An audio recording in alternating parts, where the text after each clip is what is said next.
Go ahead and jump in. So welcome everybody.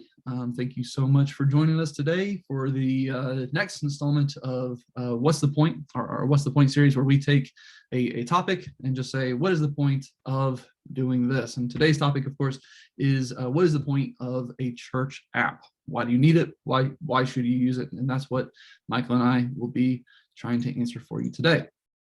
So speaking of which, presenters today are myself, Andrew Triplett. I am the Director of Consulting here at Touchpoint. Along with me is Michael Faulkner, the Vice President of Solutions for Touchpoint. And so he's going to be talking in just one second. But first, housekeeping. As always, everyone kind of knows the drill at this point. As you have questions, go ahead and put those questions into the Q&A there at the bottom of the Zoom console. We will have time for questions either at the end or if either Michael or I are able to answer during the presentation, we certainly will. Okay. And finally, quick agenda as we're jumping in here. The agenda for today is first, Michael's going to talk about what do we look for in an app, just in general. What are we looking for in an app?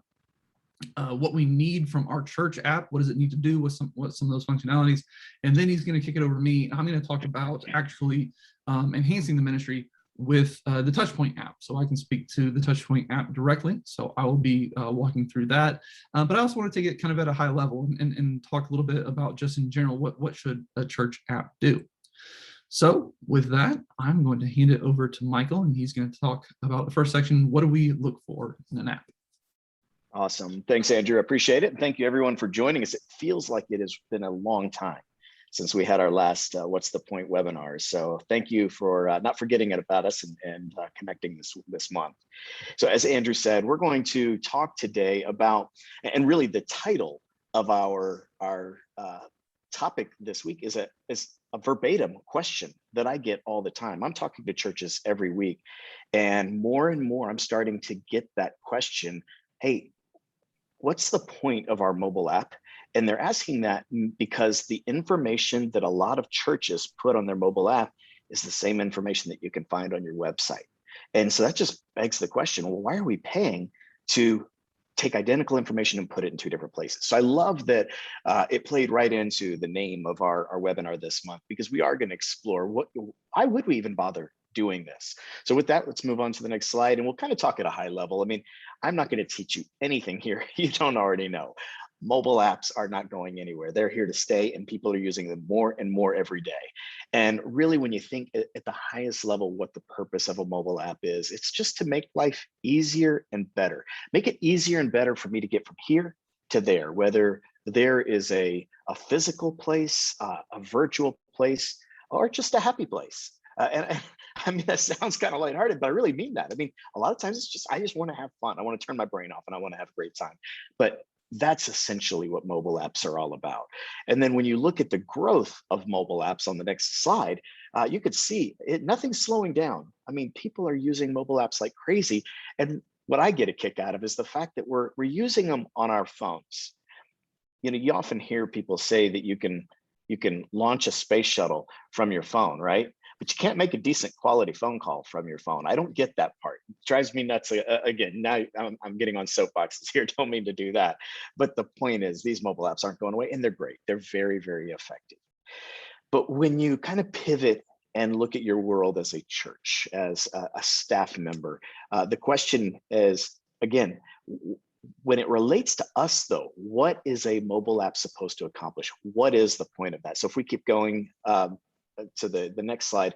Again, going back to the question that I get all the time, we have the same information on the mobile app that we have on our website. If Andrew was on his phone and he was going to your church's website, and I was on my phone and I went to your church's mobile app, there's a decent chance we'd see the same stuff in different order, right? So if we go to the next slide, most of that is going to be information like this, which is not bad, but it's essentially an information hub.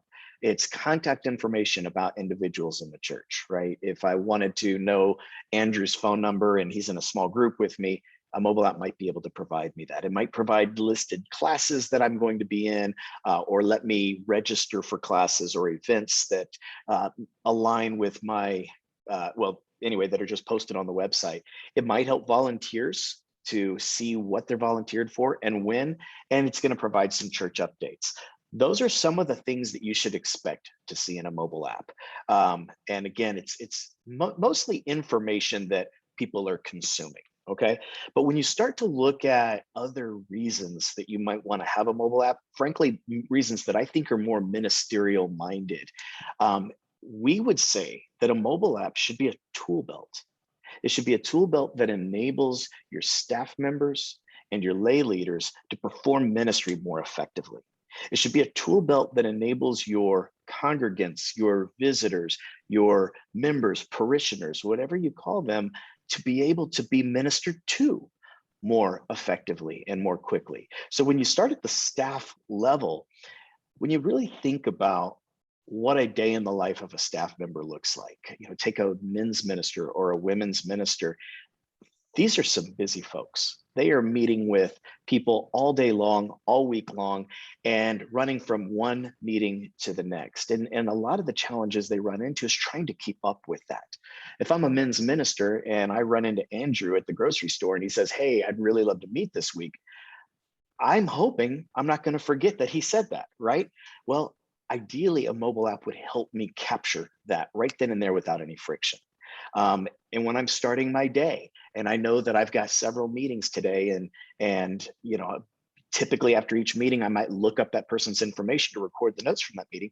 It'd be great if a mobile app could help me organize my day, the tasks that I have, and ultimately help me record the information from those meetings so that I'm not circling back a week later with Andrew after meeting him and spending the first 5 to 10 minutes just fishing for any clues to remind me what he and I talked about last week, right? A mobile app should make it easy for me to be able to perform ministry to someone if I am a minister in a way that eliminates friction, that allows me to be effective, that allows me to follow up and be a very effective minister. All right. It should also allow me to assign tasks to other people. So if I have a task that needs to be assigned to the women's minister or the children's minister, if I could do that quickly and easily right here from my pocket without having to have a laptop or a desktop, again, that would just eliminate friction. Lay leaders need help as well. These would be your Sunday school teachers, your small group leaders. And the reality is they have a heart for ministry. They truly want to pour into the people that they're responsible for. And they don't want anyone to fall between the cracks. So mobile apps should make that easier for them, allow them to quickly and easily keep up with and engage the people that are in their groups that they are responsible for, to be able to quickly and easily provide content that the people in their groups might want to use to prepare for next week's lesson or small group meeting. So lay leaders are definitely a group of individuals that could benefit from mobile apps. And again, kind of backing up, another reason that you might want to use mobile apps is to make their lives easier when they're trying to minister. I had a conversation with a church, I'll just leave it at that, one time, and I came to them as a lay leader and I said, "You've asked us to do these things, but I don't have the capabilities to do those things. How do we bridge the gap?" And it's very important to arm your lay leaders with those capabilities.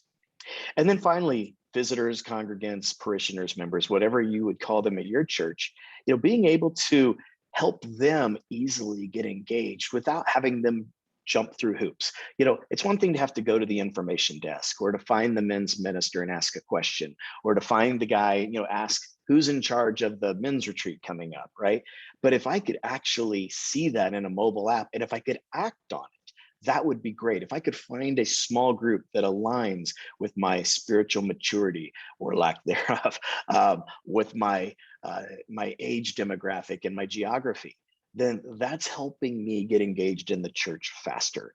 If I'm able to expedite the process of getting from my sofa on a Sunday morning to the sanctuary where I'm hearing the good news of the gospel of Jesus Christ, then that's great. Well, if a mobile app can help me do that by streamlining that process, where when I'm checking in kids, I'm not getting in that bottleneck of the long line, and it's helping me get from here to the worship center much faster. And yes, that was an intentional typo there with the donuts. And then finally, tithing. Tithing should be, scripture tells us that we should give with a cheerful heart, right? And if we're putting things in the way of our congregants and parishioners and members that are making it harder and harder for them to give, that cheerful heart gets more and more challenging, right? So an app should make that process as easy as possible for individuals. So at the highest level, if you can go to the next slide, when you look at what is the point of a mobile app, it's the same as every other mobile app. The point is to make your church life much easier and better, and help your staff members, your lay leaders, and your congregants and visitors get from here to there much easier and in a better way. So I'll stop there. I'll hand it back over to you, Andrew, and you can kind of talk a little bit more about the tangibles around how those things can be applied.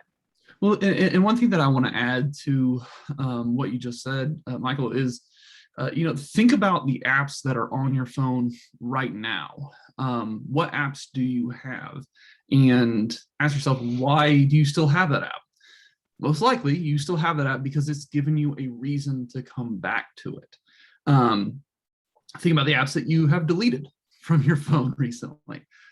Why'd you delete it? Simply, you had no reason to go back to it. It didn't have utility for you. It was taking up space in your phone.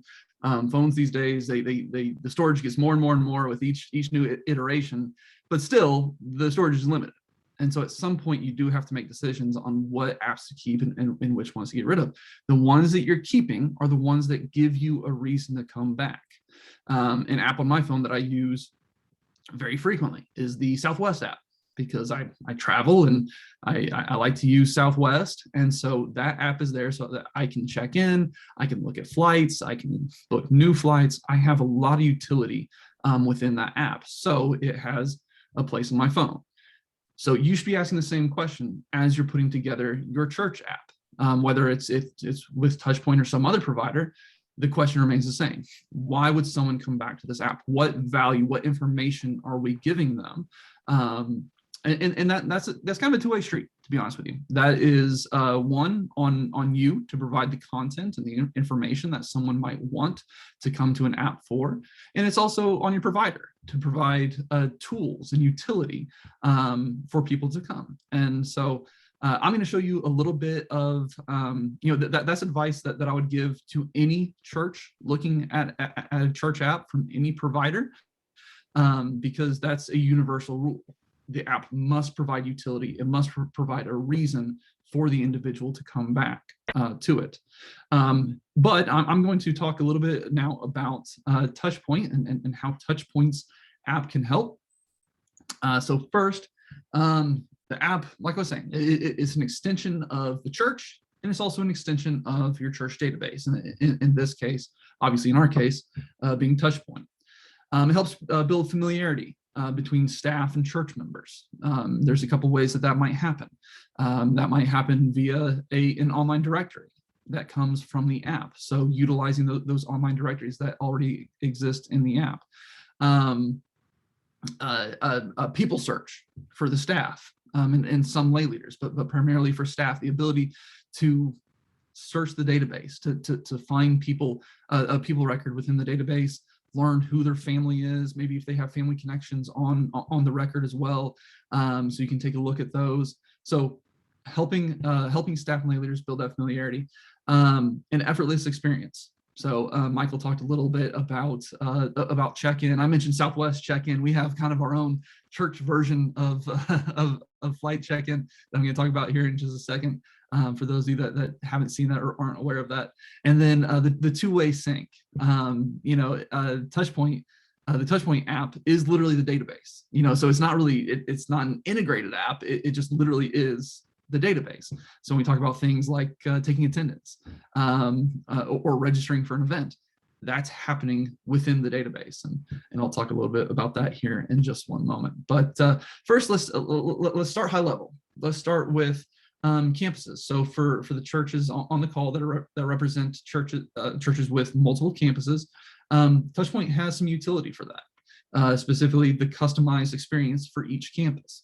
The screenshot I'm showing here is actually from Redeemer Presbyterian. So for anyone out there that's interested, you can go and download the Redeemer Presbyterian Church app right now. They're doing a great job. I'd love for you to take a look.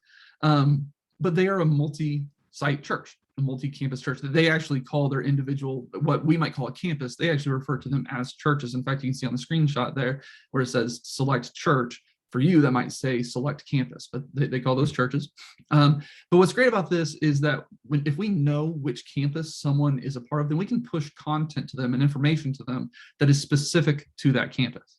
So for example, if you have an event coming up that is only pertinent to those attending the East Side campus, then you can push that information. Maybe you create a banner on the banners section just for the East Side church, and the West Side church, that doesn't show up for them. Okay, so again, building that utility, building a customized experience for the individual. When they log in, they're getting information that is pertinent to them, rather than someone logging in and seeing, oh, okay, well, this event is only affecting those at a campus that I'm not even a part of. So every time that happens, there's a little bit of confidence that's lost, because I don't want to have to dig for stuff that's interesting to me. I want that up front. Okay, next. Secure login with a password. I think one of the best reasons for someone to download the app, or for a church really to push out the app experience for the congregation, is this login process right here. Right now, to log into a Touchpoint database, and really any database, is you need a username and password. And that's all well and good. We're all pretty familiar with those concepts of a username and password, but a lot of your congregant members, they might not remember their username and password. That's not high on their to-do list. That's not a high priority for them. So it might get lost from time to time. The cool thing about the app is that you don't need the username and password to log in. As you can see on the screenshot on the left-hand side of your screen, I know it's a bit small, but it says sign in with phone or sign in with email. If someone were to select sign in with phone, they put in their phone number, the system will find that phone number in the database, send them a verification code. They put that verification code into the screen just after the screen on the right-hand side there. They enter that verification code, and now we know that they are who they say they are. Okay, so we can link them to their profile within the database automatically just by those pieces of information. And then on the next screen, what you're going to see is we're going to verify them and remember them. So they can put in a PIN code here. On iOS, they have Face ID. So Face ID will scan their face. Now they can log in with their face. All they need to log in is their face moving forward. For Android friends, it's I believe it's a thumbprint. So just as simple as putting in the thumbprint, gets them logged in. Again, no username and password to remember, and then it opens up a world of possibilities from there. Since we know who this person is, now we can make several of their registration and giving experiences much easier. I'm going to talk about that in just one second. First, this person can give us better information about themselves. I think you'd be amazed how many people have been conditioned these days to, when you create a new profile on a new app that you're using, or a new system that you're using, people will fill in their information. They'll give you good, clean information about first and last name, email address, phone number. And so that's a great way to clean up the database and get good, clean information on the database. You can see for Mel Anderson here, we're in her profile. On the screenshot in front of you, under My Activity, there is a profile button. When they select profile, boom, now they're on a page where they can literally update their record right from there. They can update their image. That's a really quick and easy way to get good pictures into the database. I talk to a lot of churches who ask, hey, how do we get pictures into the database? This is one of the number one things that I tell them, is to get the app spun up so people can start doing that. And they can do the same for their family members as well. So if mom logs in, she could just as easily do this for the kiddos to get them in the database as well. Giving, I mentioned just a moment ago. All right, we know who the person is, so now we can make their giving experience that much better. So when we kick them out to the giving form, before they go to the giving form, we're going to verify them. We're going to say, who are you? We're going to figure out who they are, again, using either a phone number or an email address. If they've already done that, great. Now we can use Face ID or a thumbprint. to verify that person and move them to the giving form. I do want to mention one thing there on the giving form. This is an industry standard. It does not matter who your provider is. The giving experience is always going to happen on a website. It's extraordinarily rare that will actually happen within the app. The reason for that is there's some legality behind it, some hoops you got to jump through from there, but also just the service fees alone. The service fees alone that Apple would give to you on a gift are going to be pretty exorbitant. So it is kind of the industry standard right now to kick people out to a web form. But even though they're leaving the app and even though they're going to a web form, we still have the opportunity to verify them. If they have a safe payment type, their giving experience is going to be a matter of two screens, really. The screen where they indicate how much this is going to cost, and then they hit submit, or how much is going to cost, excuse me, how much they're going to give, and then submit, and they're done. All right. One thing that is going to become extremely important here in the next couple of months as we enter giving statement season is the ability for people to access their historic giving and their giving statement right from the app. So if if they haven't received their giving statement via paper just yet, or maybe you're not sending that out, they can easily access the managed giving section and download the PDF right from there. You can even see on the screenshot in front of you that I'm showing a button that says PDF, where they tap on that and that automatically downloads the giving statement. All right. Going back to Southwest, I keep talking about them, but we have, for the kiddos, we have the ability to do a pre-check for check-in on Sunday morning. So think about this the same way that you would maybe check in for a flight the day before. The concept here is that mom and dad wake up on Sunday morning and they're about to leave for church. They can actually pull up the app, and then you can provide them maybe a banner or a tile. I'll talk about that in just a moment, where they can go and access pre-check-in. It'll present a screen that looks like this. You can see that we have Superboy Kent down there. He is in the nursery this morning. So we've gone ahead and selected nursery, and then we provide a QR code. When mom and dad get to church, they scan that QR code, system spits out the labels, and off they go on to class. This is a huge benefit to them because it's more quick, or it's quicker than standing in line behind. Maybe you get behind some people who are guests. That's great. So glad that the guests are there, but they're going to take a little bit more time getting themselves checked in because maybe they're not in the database yet. So using the pre-check-in process, they can go ahead and get themselves checked in, scan that barcode, and they're off to class. The question that I always get here is, okay, well, at what point are we actually marking the person present? And that is a valid question. The answer is that they are marked present. The child is marked present when you scan that barcode. It is not until you scan that barcode that they're marked present. I know having little ones myself, it has happened before where we have been on the way to church, something happens, and someone maybe gets sick on the way to church, and you turn around and go home. Well, if I've already checked in, then we don't want to mess up our records. We don't want to mess up the attendance records in that way. So they're not present until they scan that barcode. Another one of my favorite features within the Touchpoint app that might be one of the less utilized, just because churches don't often have a schematic for this, but it's the church map feature. I love this feature. So I think this is a great investment for you and the media team and the communications team to sit down and either commission or have built a schematic of your facility. This one in particular, I can tell you this is actually Bellevue Baptist Church. If you were to go download the Bellevue Baptist Church app in Memphis, Tennessee, right now, when you came to the map, this is what you would see. You can search on this. So if you were to type in P204, then the system would actually pinpoint that on the map so people can guide you to this. This happens to be my home church. I have invited people to church using this method, saying, hey, my Sunday school class, we'd love to see you. We'd love to have you. If you'll download the Bellevue Baptist Church app and look at the maps, but Bellevue's a big place, so it can be a bit intimidating. But if you download that map and search for P204, that's our room. That's how you can find us. So I think not only is it great for just members, but it's a great tool for your lay leaders and for people who just want to invite other people to church, giving them a method for finding the classroom easily. All right. Next,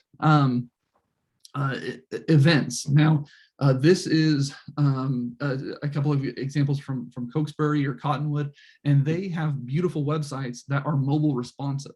Okay, and so this is an opportunity where we can allow someone to make a selection within the app, take them to a screen. It doesn't feel like they've left the app because we're not taking a payment, of course, on these event screens.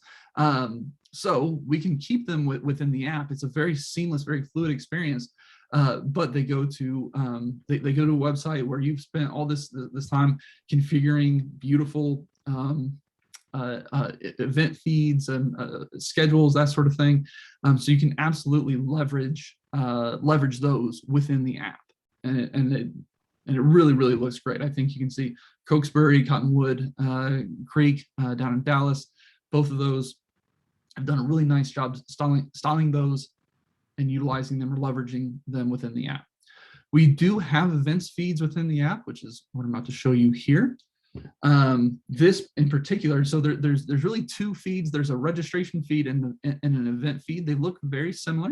An event feed is filtered or sorted by event date, whereas the registration feed is being sorted by a special category tool in Touchpoint. This particular church, this is Concord Baptist Church. Again, I'd encourage you to download and take a look. I think it's great for our church partners to kind of learn from one another, go download each other's apps and see what is this person doing, what is this person doing, so you can kind of get a sense of what the different possibilities are. In this case, Concord is leveraging our registration feed, which you're seeing on the screenshot on the far left. The cool thing about that event feed is that all of those events are just created in Touchpoint. Okay, so when you select maybe trunk or treat, which is on the middle screen, and when you tap on register now, by the time that you get to that form, we're verifying who you are. Again, we're just going to do a quick face scan or do thumbprint, and then by the time you land on that form, you are already logged in. So you can see on the screenshot on the far right where it says Mel Anderson, that person is already logged in, and it's just answering a few questions, clicking submit, and you're done. All right, next, communicate church updates. So the app is one of your best communication tools in a world where email has become kind of ubiquitous and a little bit of white noise. If we're honest, we keep seeing email open rates drop. Having the mobile app is another tool at your disposal to get information to people. You see we have the messages section there in the middle. That's a great way of disseminating information to people. The banner gets top billing. That's where it takes up the most real estate on the screen from just a graphics perspective. So that's a great way to just notify people about what's coming up. If there's something like inclement weather, that's something we'd put in the messages section. We can also send out push notifications. I always tell churches, push notifications are phenomenal. I love them. They're free to the church. They're a free form of communication, kind of like email. Doesn't cost a cent. So I encourage you to use them, but I encourage churches to use them in conjunction with another method, because if someone downloads your app and then they turn off push notifications, obviously they're not going to get that push notification. So kind of using it in conjunction with other methods to stay in front of your congregation. Another feature that feeds into the mobile app is the small group finder. Again, I'm using an example from, I believe this is actually Redeemer's small group finder, if I'm not mistaken. But allowing people to connect with their small groups or with new groups that they're not even aware of yet via the mobile app and through the small group finder.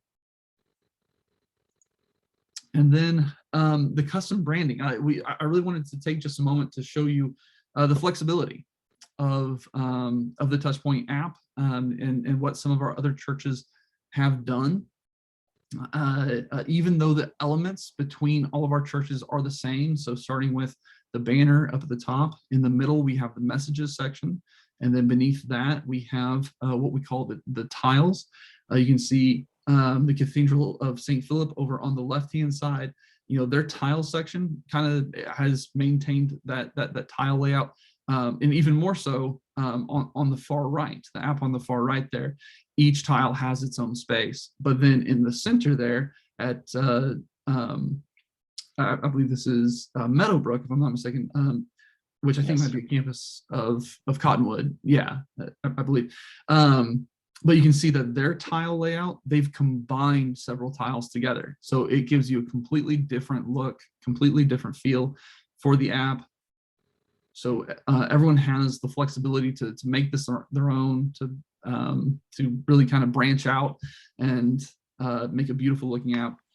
And then finally, the last slide here that I want to mention is the mobile app and website consistency. And this is something that your communications team is probably all over. They probably don't need me to come in and talk about this, but the app is a publication, just like your website is. And those two should work hand in hand to kind of have a consistent, even look and feel, so that whether you're on the website or on the app, you know that you are corresponding with the correct church, with the right church. You can see here with this church, which I believe is Cokesbury again. Cokesbury has done a great job of that motif that they have on the right-hand side, which is their website. They've continued that into the app. So you can see a lot of those same elements repeated, so that people can just have that confidence that they are in the right place. Okay. All right. So that is those are the different elements of the app that I wanted to cover today. I'm just kind of scratching the surface. There are other things. There are things like directories. I mentioned directories, taking attendance for lay leaders. We talked about that as well. So we're going to pause and open it up to questions now. And what questions do we have?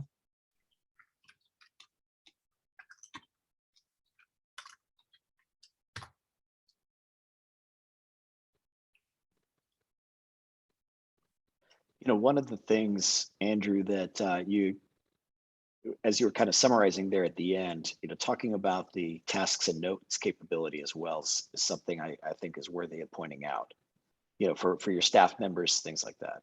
Mm-hmm. Yeah. And then while you're doing that, I would just kind of ask the audience, how are you all using the app in ways that are benefiting your church that maybe haven't been mentioned today that we might share with some of the others on the call? But go ahead, Andrew. Yeah. While y'all are thinking through that, the tasks and notes feature for lay leaders and staff has been a huge benefit since we rolled that out. I can speak for my church in particular. They're going to start rolling that out to deacons. So in the past, deacons have just been provided with a spreadsheet of, hey, here are the people that we need you to go look up or go call or make a visit. And what they're going to start doing is actually assigning those via tasks. And that corresponds with some updates that we've had within the database as well with our new tasks and notes features or enhancements. We've had tasks and notes for some time, but those have been enhanced and kind of optimized. They're easier to navigate, easier to assign. So we're seeing a lot more utilization there. All right, so I did get a question asking where I'm located, which is really funny. Yeah, I did not do a very good job of scheduling today. And so I have a face-to-face presentation at 3 o'clock, and they were kind enough to let me have a room here. So I'm not in my home office, if you're familiar with my normal home office. Thanks for calling me out on that, by the way. And then I saw, and I've lost track of who it was, someone asked a question. And to be frank with you, yes. So Denise raised her hand. So do we want to, anyone know how to take care of that? Haley or Katie?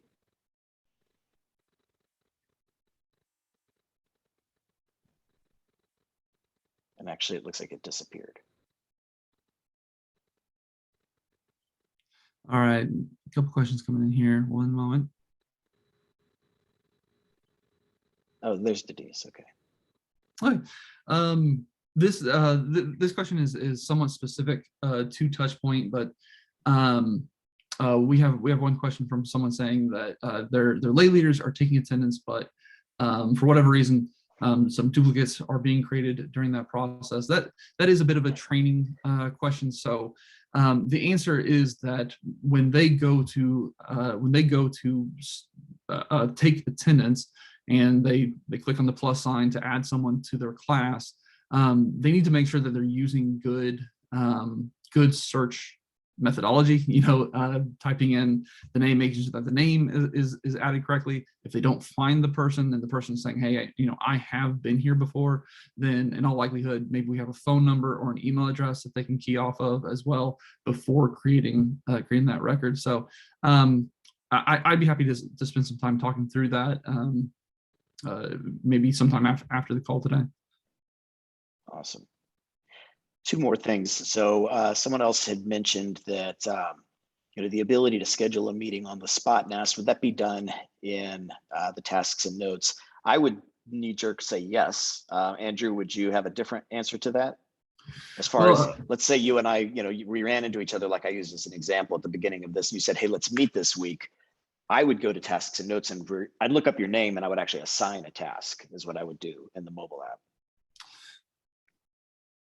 Well, yes. At this point, the actual assigning of a brand new task like that would probably need to be would probably best be done in the portal. But if you already had a meeting scheduled with someone that was coming up, you could take the note and dictate, hey, we're going to meet with this person again. So just having that note in there so that it can be referenced again later.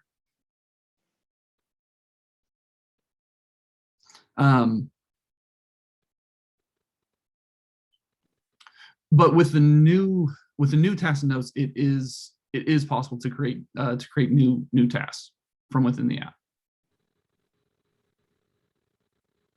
So that's just gonna be a matter of your own processes. Got it. I had asked for some feedback on how other ways that it's being used, and one of our partner churches just shared one of the biggest uses of the app recently is that we've started taking prayer requests and questions via the app, and then so it's through the registration form script and then automatically generating the task. So thank you for sharing that. I appreciate that.